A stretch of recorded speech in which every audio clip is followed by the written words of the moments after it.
Pemirsa, saat ini saya sedang berada di Istana Bogor bersama Presiden Joko Widodo. Mengapa saya ada di sini? Saya kira pertanyaan itu juga menjadi pertanyaan Anda semua. Sebetulnya di benak saya atau di kepala saya banyak sekali pertanyaan yang timbul berhubungan dengan kejadian yang ada di tanah air akhir-akhir ini. Saya ingin mendapatkan jawaban atau sedikit mendapatkan jawaban dari Bapak Presiden tentang hal-hal itu, dan saya yakin pertanyaan yang sama juga ada di benak Anda semua. Mari kita simak bersama dengan Bapak Presiden Joko Widodo. Bapak Presiden, terima kasih sudah terima Metro TV dalam wawancara khusus kali ini. Dalam waktu 1 minggu belakangan, termasuk saat kita duduk sekarang ini, ada 5 pertemuan yang ada dilakukan oleh Bapak Presiden dengan para ulama, dengan para pemimpin media, lalu kemudian di Natuna, lalu kemudian tadi dengan BPK, lalu kemudian dengan Forum Komunikasi Umat Antar Agama hari ini di Istana Bogor. Bapak bicara dan saya yakin isinya sama, itu concern soal kebinekaan, soal radikalisme dan anti keberagaman yang kemudian membuat situasi akhir-akhir ini agak liu rendah, dan Bapak Presiden nadanya agak tinggi. Seberapa sebetulnya alertnya Bapak Presiden tentang situasi ini? Ya, jadi gini Mbak Don, 6 bulan, 8 bulan ini kita dihadapkan pada situasi yang menyebabkan masyarakat dan orang terframing ya, dalam sebuah jebakan yang saling menjelekan, saling menghujat, saling menfitnah, saling menyalahkan, saling mendemo, saling menolak, dan melupakan bahwa kita ini adalah saudara sebangsa dan setanah air. Lupa itu. Dan energi kita, tabungan energi kita, saving energi kita habiskan untuk hal-hal yang tidak produktif seperti itu. Apakah ini mau diterus-teruskan? Kan tidak, kan? Oleh sebab itu saya sampaikan apa adanya, bahwa hal-hal yang berkaitan, yang pertama hal yang berkaitan dengan Pancasila sebagai dasar negara kita sebagai negara Pancasila itu sudah final. Undang-Undang Dasar 45, kebinekaan kita, Negara Kesatuan Republik Indonesia, itu sudah semuanya sudah final. Jangan ada yang coba-coba untuk mengotak-atik lagi. Bapak Presiden, pertanyaannya mengapa baru sekarang atau seminggu terakhir? Karena ini juga momentum menjadi penting. Tadi Bapak sudah mengatakan 6 bulan terakhir, 8 bulan terakhir kita bicara itu. Mengapa sekarang? Mestinya ini kan sebetulnya kan rentetan dari pilkada. Baik pilkada di daerah untuk pilihan bupati wali kota maupun pilkada gubernur, kan rentetan dari mestinya. Dan yang setelah pilgub itu selesai, pilkada itu selesai, mestinya kan sudah, karena itu memang perhelatan politik. Tapi ini saya lihat kok mau diterus-teruskan. Oleh sebab itu saya memberikan pernyataan, statement seperti itu. Mau diterus-teruskan, siapa yang mau terus-teruskan ini kira-kira menurut dugaan Bapak Presiden? Karena itu tentu ada sebab dan ada orang, bukan? Ya, banyak ya. Banyak sekali kepentingan-kepentingan yang ingin agar situasi ini berlanjut. Baik itu kepentingan politik, baik itu kepentingan bisnis yang terganggu. Saya kira dan hal seperti itu wajar. Tetapi kita ingin masyarakat ini lebih dewasa mensikapi, masyarakat lebih matang mensikapi. Ini urusan politik atau ini ada kepentingan yang ingin menunggangi, atau ini kepentingan untuk rakyat, kepentingan untuk negara, harus dibeda-bedakan. Dan saya melihat masyarakat akan semakin dewasa, semakin matang dengan melihat peristiwa-peristiwa yang kita lihat beberapa bulan ini. Bapak Presiden, saya tertarik karena saya justru ikuti ketika bertemu dengan para pemimpin di media di Indonesia. Yang menarik pada saat itu, untuk pertama kalinya Bapak menyebut kata gebuk. Saya betul-betul terkejut karena waktu itu kalau tidak salah begini kira-kira bunyinya. Silakan, kita tidak larang orang berdemo untuk menyatakan pendapat dan berkumpul. Semua harus dilakukan dalam koridor hukum yang benar. Kalau keluar dari koridor, ya kita gebuk saja. Itu pernyataan yang mengejutkan sebetulnya. Mengapa menggunakan kata itu pada waktu itu? Iya, sebetulnya kan kita tahu semuanya bahwa kita diberikan kebebasan untuk menyatakan pendapat, bebas untuk berkumpul, maupun diberikan kebebasan untuk berdemonstrasi. Tapi kan ada aturan hukumnya. Ya, kalau sudah keluar dari aturan hukum, ya kata yang paling tepat ya digebuk. Apalagi yang anti Pancasila, apalagi yang intoleransi, radikal, apalagi yang radikal. Ya nggak ada kata yang lain selain digebuk. Kalau nanti saya ngomongnya dijewer saja, waduh presidennya nggak tegas ini. Ya sudah, digebuk itu ya digebuk. Tetapi tentu saja alat menggebuk itu kan ada, yaitu aturan-aturan hukum yang ada. Ada ormas yang seperti itu ya kita gebuk.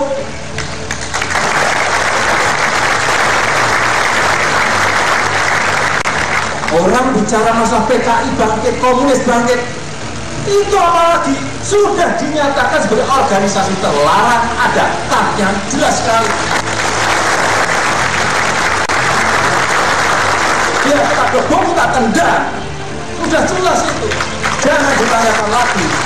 Saya perlu tegaskan di sini bahwa kebebasan berpendapat, berserikat, dan berkumpul itu dijamin oleh konstitusi kita.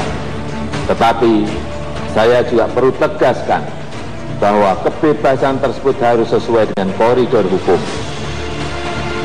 harus sesuai dengan Pancasila dan Undang-Undang Dasar 1945, dan harus berada dalam bingkai Negara Kesatuan Republik Indonesia (NKRI) dan Bhinneka Tunggal Ika. Jikalaupun dalam beberapa waktu terakhir ini ada gesekan antar kelompok di masyarakat, mulai saat ini saya minta hal-hal tersebut, gesekan tersebut untuk segera dihentikan. Bapak Presiden sengaja itu dipertontonkan karena ada dua gaya yang sangat berbeda. Satu tadi di depan ulama yang belakangan, satunya ketika Bapak Presiden ada di Natuna, lalu mengatakan gebuk dan tendang. Saya betul-betul surprise dengan cara komunikasi yang begitu tegas di saat-saat seperti ini. Itu menggambarkan konsen Bapak Presiden tentang hal-hal seperti ini. Apa betul? Ya, karena itu fundamental, sangat fundamental sekali, sangat mendasar yang namanya Pancasila, NKRI, Undang-Undang Dasar 1945, Bhinneka Tunggal Ika, itu sangat fundamental sekali. Kalau orang sudah berani mencoba untuk mengganti itu, menggeser itu, tidak ada kata lain. Ya itu kata-kata yang tepat ya hanya itu. Digebuk, ditendang. Ditendang, betul. Yang Bapak Presiden sebut sebagai orang yang digebuk dan ditendang. Ini kan ada dua cerita di hari-hari ini. Pertama soal apakah itu yang berhubungan dengan HTI yang kemudian dibubarkan oleh pemerintah. Lalu kemudian yang kedua isu kebangkitan PKI. Sebetulnya ini ada dua ekstrim, yang satu kanan, yang satu kiri, Bapak Presiden. Apakah ini yang dimaksud sebagai kelompok yang harus digebuk dan ditendang? Ya, kita tidak berbicara nama organisasi, tetapi kalau sudah jelas-jelas bertentangan dengan hal yang sangat fundamental yang tadi saya sampaikan, Undang-Undang Dasar 1945, Pancasila, NKRI, Bhinneka Tunggal Ika, itu fundamental sekali. Tidak ada kata yang lain menurut saya. Dan urusan PKI misalnya, ya, itu lebih jelas lagi kan. TAP MPR ya, sudah jelas larangan itu. Nah, kok ada yang menyampaikan ada PKI bangkit lagi, di mana? Tapi bahkan itu dihubung-hubungkan dengan status Bapak Presiden sendiri loh, disebut di luar. Iya, apalagi seperti itu kan, artinya ini kan sudah keluar kemana-mana. Itulah yang perlu kita luruskan. Ya. Oh, sudah ada TAP MPRS-nya kok. Ya, kalau memang benar ada ya tindakannya jelas sudah. Langsung digebuk sudah. Udah dilarang kok. Dan juga untuk organisasi-organisasi yang lain. Kalau tidak ada ketegasan seperti itu dan kita biarkan, ya negara kita ini mau kemana? Mau kemana? Saya tadi sengaja menyebut HTI walaupun Bapak Presiden tidak mau menyebut nama, tetapi kan pemerintah sudah mengumumkan bahwa ini dibubarkan, bukan? Artinya juga salah satu organisasi yang kemudian dimaksudkan sebagai organisasi yang dianggap radikal, bukan? Iya. Dan itu bukan baru kan? Saya tidak berbicara satu organisasi atau dua organisasi atau tiga organisasi. Organisasi apapun, ormas apapun yang bertentangan dengan ideologi bangsa kita, Pancasila, itu sudah sangat fundamental sekali, yaitu kata yang paling tepat, nggak ada yang lain. Ada pertanyaan berikutnya Bapak Presiden, apakah Bapak dapatkan support yang memadai misalnya dari militer atau dari kepolisian untuk melaksanakan apa yang Bapak Presiden inginkan untuk menggebuk atau menendang organisasi-organisasi semacam ini? Saya ini bekerjakan atas dasar amanat konstitusi dan kehendak rakyat. Ya, kalau dalam konstitusi kita sudah jelas seperti itu, dan akan atau ada yang ingin main-main di hal-hal yang sangat fundamental seperti itu, ya menurut saya jangan diteruskan. Ini saya baru pertama kali dengar Bapak sebegitu tegasnya, dan kemudian saya selalu menganggap Presiden Jokowi sebagai seorang yang lembut. Ya, untuk hal yang sangat fundamental, hal yang prinsip, saya kira kita harus tegas.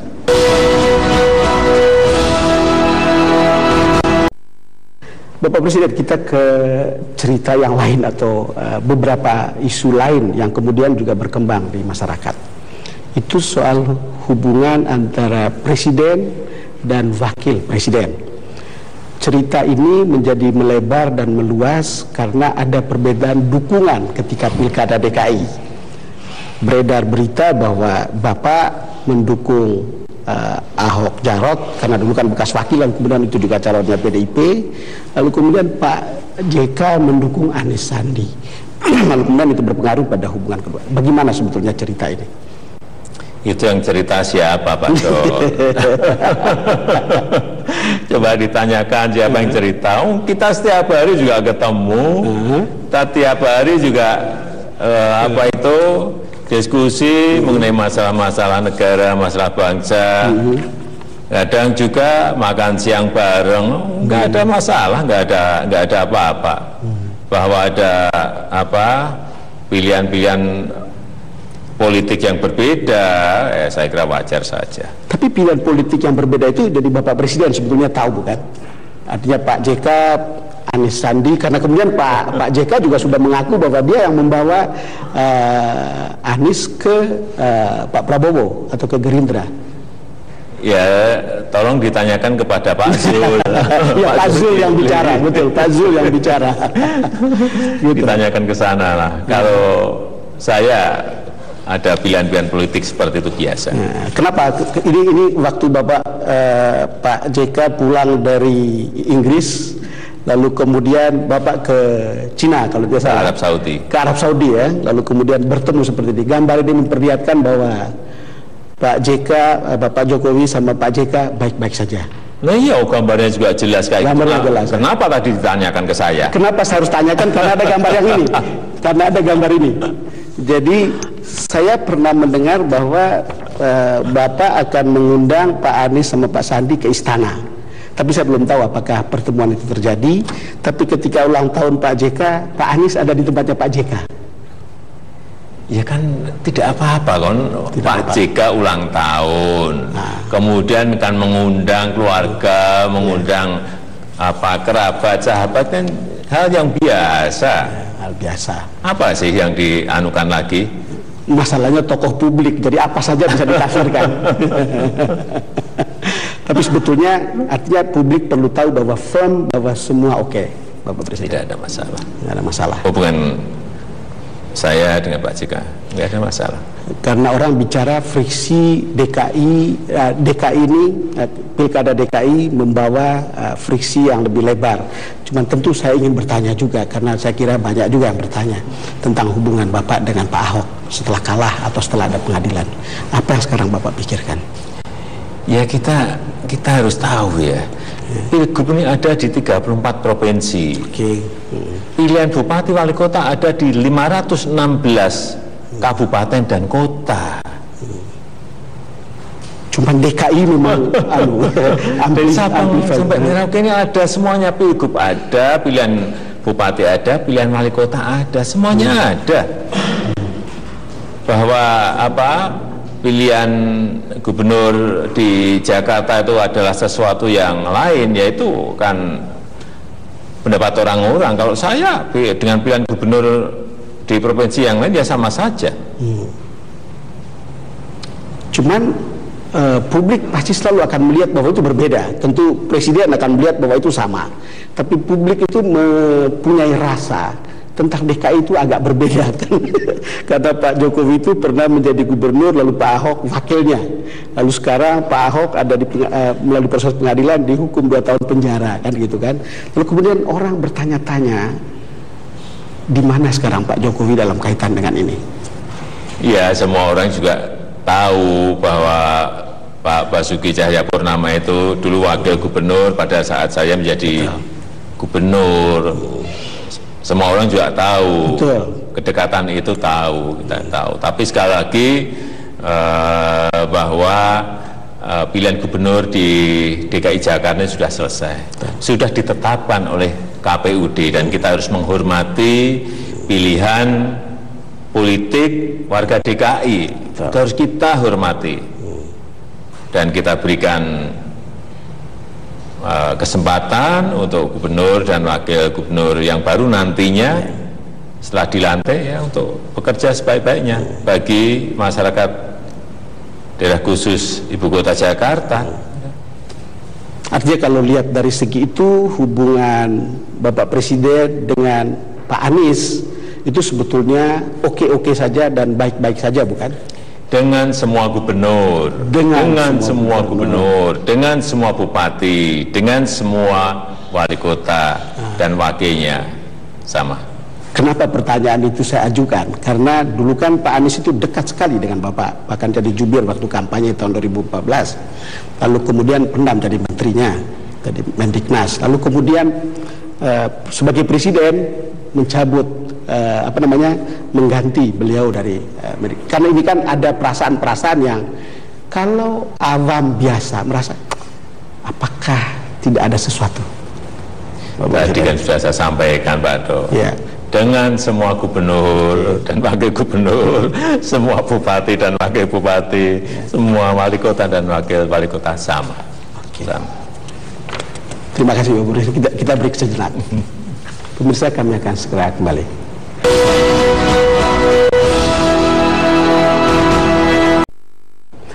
Kembali bersama Presiden Joko Widodo dalam wawancara khusus di Metro TV pada kesempatan ini, Bapak Presiden, itu ada isu, bukan ada isu, ada wacana bahwa kita itu bisa disintegratif atau radikalisme bisa timbul karena ada kesenjangan sosial di antara kita.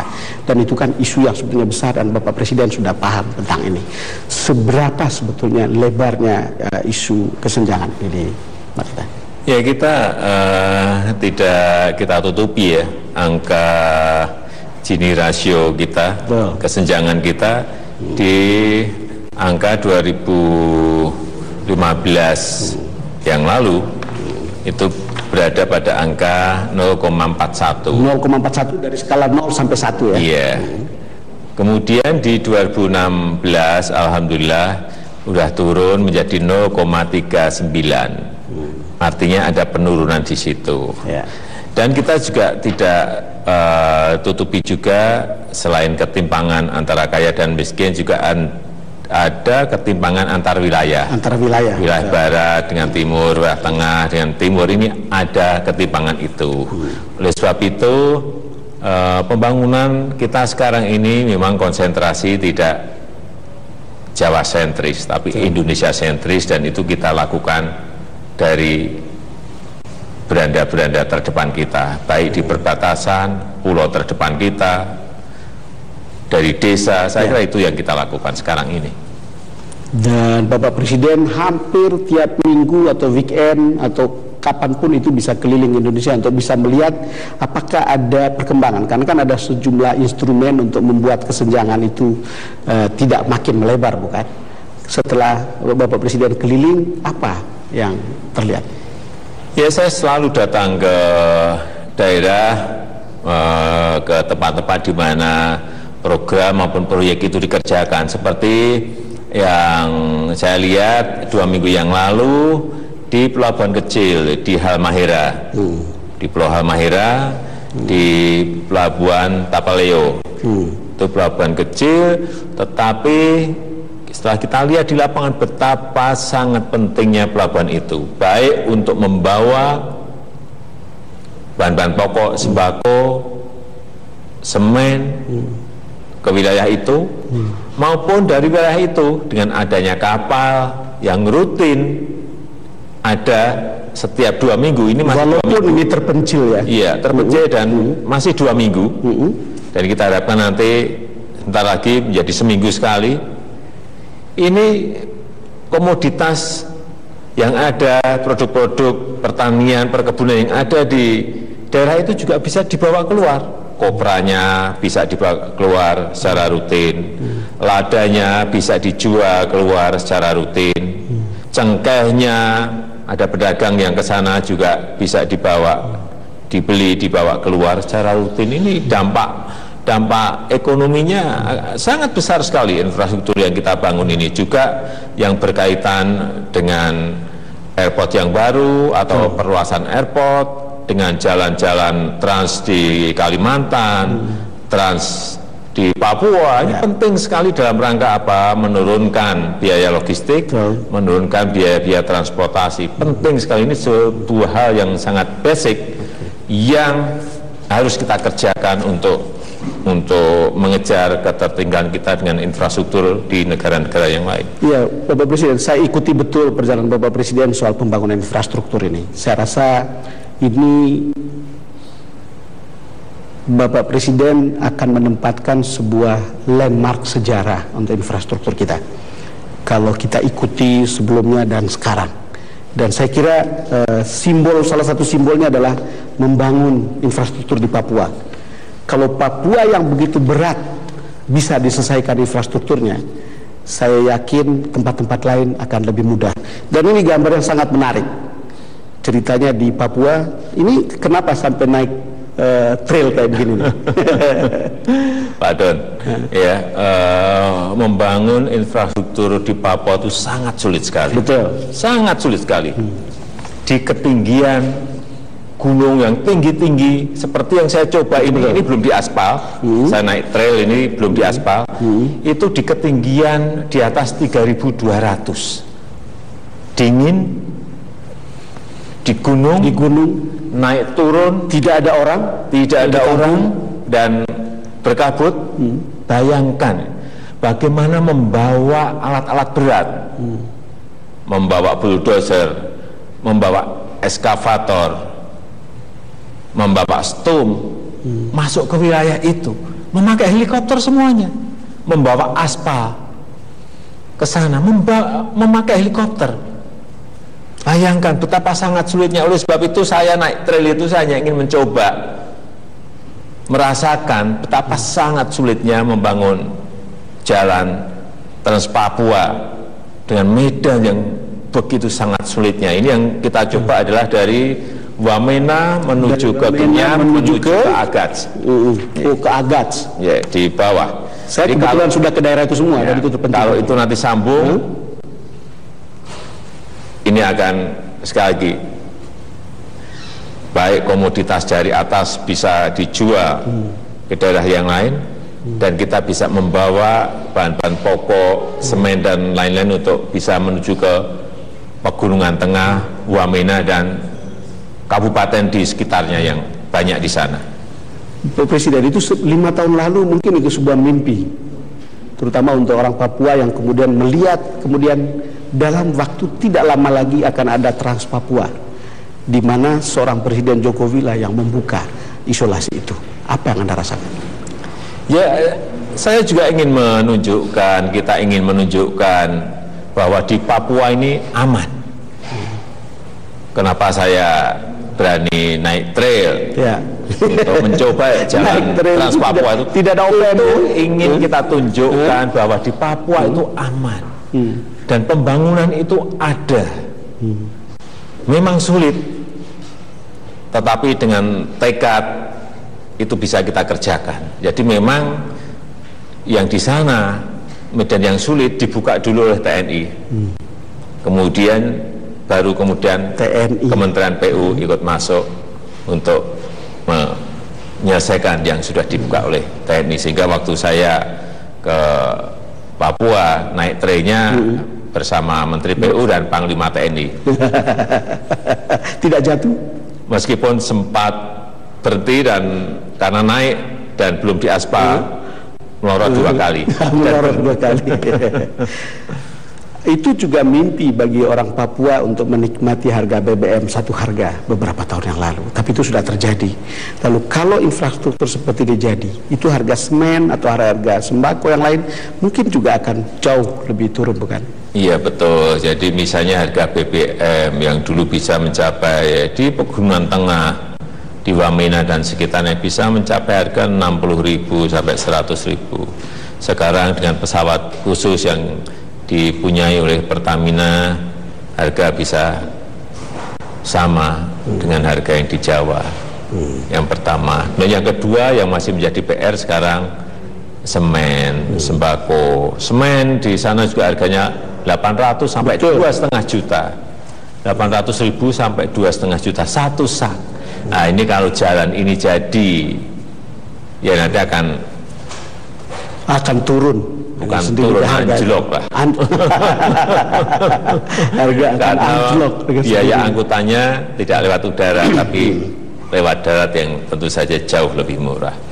Bapak Presiden, ada beberapa berita bagus dalam 1-2 minggu ini, termasuk sampai hari ini.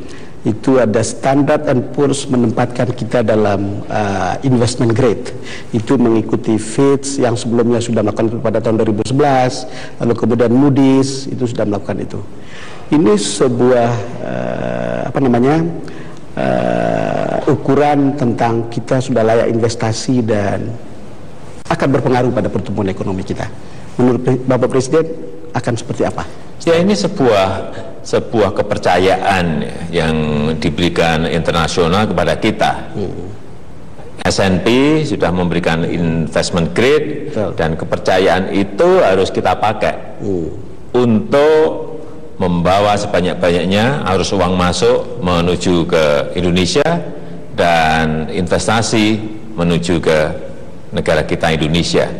Dan ini menunjukkan bahwa pengelolaan fiskal kita juga baik, pengelolaan moneter kita juga baik, dan kepercayaan seperti itu tidak mudah. Tetapi saya meyakini dengan investment grade yang diberikan oleh S&P ini akan memberikan sebuah dampak yang sangat baik, positif untuk pertumbuhan ekonomi kita. Karena kalau kita mengandalkan hanya dari APBN juga jumlahnya juga jelas hanya terbatas seperti itu. Dan kalau kita pakai untuk membangun infrastruktur itu hanya mencapai kurang lebih 30% dari kebutuhan yang diinginkan. Oleh sebab itu yang 70% itu dari harus mana? Dari investasi. Dari investasi, dari swasta, dari arus uang masuk yang masuk Tetapi ke negara. kok dia datang pas kita lagi hingar-bingar politik itu seperti ini loh? Ya ini juga saya lihat juga dilihat oleh mereka bahwa stabilitas politik, ya, terkendali. stabilitas keamanan di negara kita terkendali.